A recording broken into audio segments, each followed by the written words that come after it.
రాబోయే రాజకీయ పరిణామాలకు సంకేతం. Right sir. ఇక వైసీపీకి భారీ షాక్ తగిలిందనే ఒక వార్తను చూడొచ్చు సార్. అధికార పార్టీ నుంచి టీడీపీలోకి వలసలు స్టార్ట్ అయ్యాయి. అది మొదట్లో వంశీకృష్ణ యాదవ్ వైసీపీ ఎమ్మెల్సీ జనసేన పార్టీలో జాయిన్ అయ్యారు కదా సార్. ఇప్పుడు రీసెంట్గా దాడి వీరభద్రరావు, అలాగే నిన్న సి రామచంద్రయ్య కూడా జాయిన్ అయ్యారు సార్. అంటే ఇది దేనికి సంకేతం? ప్రతిపక్షాలు ఆరోపిస్తున్నట్టు ఆ పార్టీ నుంచి అసంతృప్తితో వెళ్ళిపోతూ ఉన్నారా? ఏమనుకోవాలి? అంటే సహజంగా ఒక పార్టీ గెలవదనుకున్నప్పుడు ఆ పార్టీ నుంచి నాయకులు వెళ్ళిపోతుంటారు. ఎందుకంటే నాయకులు ఎప్పుడు కూడా అంటే ఇంగ్లీష్లో ఫ్రేజ్ గ్రీనర్ ప్యాస్చర్స్ అంటారు. అంటే అవకాశాలు వెతుక్కుంటూ వెళ్తారు. రాజకీయ నాయకుడు వెరీ మొబైల్ పర్సన్, ఇలా ఎలాంటి రిజిడిటీ ఉండడు. సో అందువల్ల తన ప్రయోజనాలు చూసుకుంటాడు కనుక సాధారణంగా పెద్ద సంఖ్యలో పార్టీ నుంచి వెళ్ళిపోతున్నారంటే ఆ పార్టీ బలహీనపడుతుంది, తమ రాజకీయ ప్రయోజనాలకు ఆ వేదిక ఉపయోగపడదు కనుకనే వెళ్తున్నారన్న కంక్లూజన్ వస్తుంది. ఏ పార్టీలోకైనా ఎక్కువ మంది నాయకులు వచ్చినప్పుడు ఆ పార్టీ గెలవబోతుంది అన్న వాతావరణం ఉంది అని సహజంగా భావిస్తారు. కానీ రాజకీయాలు ఆ ట్రెండ్ దాటిపోయాయి. ఇప్పుడు మీరు తెలంగాణలో చూశాను, ఏ పార్టీలో చేరలేదు. బీఆర్ఎస్లో పొన్నాల లక్ష్మయ్య, నాగన్ జనార్దన్ రెడ్డి లాంటి నాయకులు చేరారు. బీజేపీలో చాలా నాయకులు చేరారు. కాంగ్రెస్లో కూడా నాయకులు చేరారు. ఏ పార్టీలో ఎవరు చేరలేదు? సో బీఆర్ఎస్ కాంగ్రెస్ నేతలు బీజేపీలో చేరారు, బీజేపీ బీఆర్ఎస్ నేతలు కాంగ్రెస్లో చేరారు, కాంగ్రెస్ బీఆర్ఎస్ నేతలు బీజేపీలో చేరారు, కాంగ్రెస్ బీజేపీ నేతలు బీఆర్ఎస్లో కూడా చేరారు.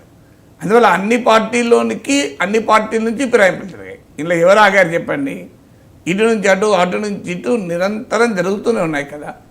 అందువల్ల ఒక ట్రెండ్ అనేది ఒకప్పట్లాగా నాయకులంతా వెళ్ళిపోవడం అనేది ఆ పార్టీ బలహీనపడము అనే దానికే సూచన ఉండాల్సిన అవసరం లేదు. ఆ పార్టీలో అవకాశాలు రానివారు కూడా వెళ్ళిపోతుంటారు. అంటే ఆ పార్టీ బలహీనపడితేనే కాదు. అందువల్ల వేసుకోవాల్సిన టెస్ట్ ఏంటి అంటే ఈ నాయకునికి ఆ పార్టీలోనే టికెట్ ఇచ్చినా కూడా వెళ్ళిపోయేవాడా?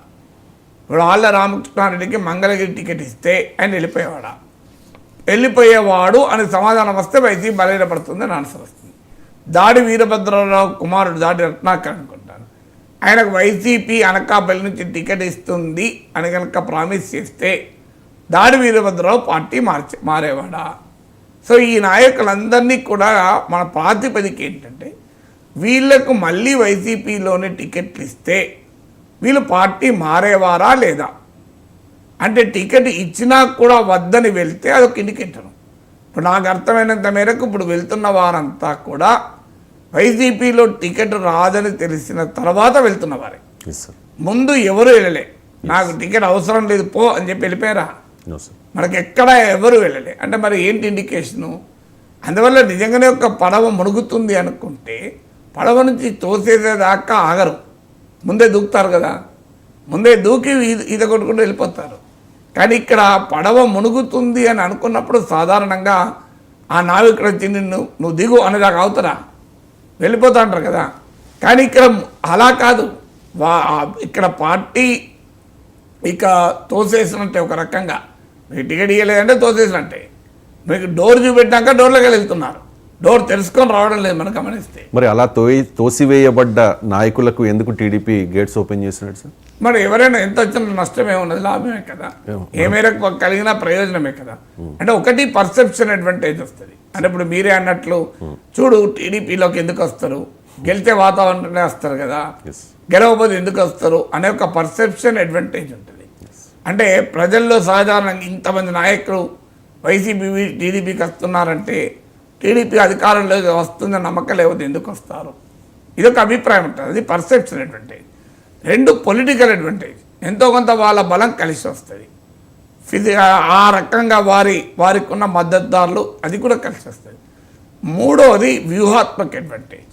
అంటే ఎదుటి వ్యక్తి శిబిరంలో టెన్షన్ క్రియేట్ అవుతుంది. ఇప్పుడు ఆ పార్టీ అటువైపు నుంచి ఇటువైపు వస్తున్నారంటే ఆటోమేటిక్గా టెన్షన్ క్రియేట్ అవుతుంది. సో అందువల్ల డిమారలైజ్ ఎదుటి వ్యక్తిని చేయడం, మా పార్టీ నుంచి అంత వెళ్ళిపోతున్నారు, మా పార్టీ ఏంటి పవర్లోకి రాదా అనేటువంటి భావన ఎదుటి వ్యక్తులకు క్రియేట్ చేయడం.